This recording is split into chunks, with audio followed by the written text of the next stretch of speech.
Umoja wa Afrika umetangaza kuiondolea Guinea vikwazo ilivyoiwekea kufuatia mapinduzi ya mwaka 2021 baada ya nchi hiyo kuandaa uchaguzi wa rais mwezi Disemba. Baraza la Amani la Usalama la Umoja wa Afrika limesema Guinea imepiga hatua katika utekelezaji wa mkakati wa kipindi cha mpito ambacho kiliisha kwa kuandaliwa kwa uchaguzi wa mwezi uliopita.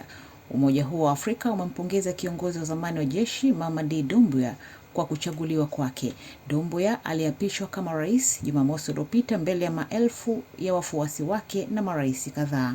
Doumbouya alimpindua Rais Alpha Conde mwaka 2021 na tangu aingie madarakani alibinya uhuru wa kiraia na kupiga marufuku maandamano. Wapinzani wake kisiasa wamekamatwa, kufunguliwa mashtaka au kukimbilia uhamishoni.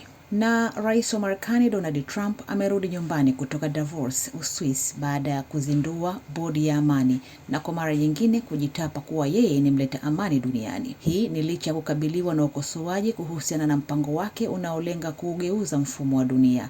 Maafisa wa Trump pia katika hafla iliyofanyika katika jukwaa la kiuchumi duniani wamezindua mipango mipya walioipa jina Gaza mpya.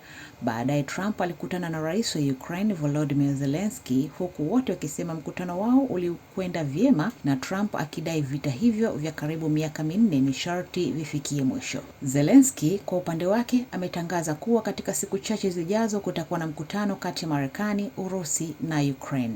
Zelensky lakini amekiri mazungumzo yake na Trump hayakuwa rahisi.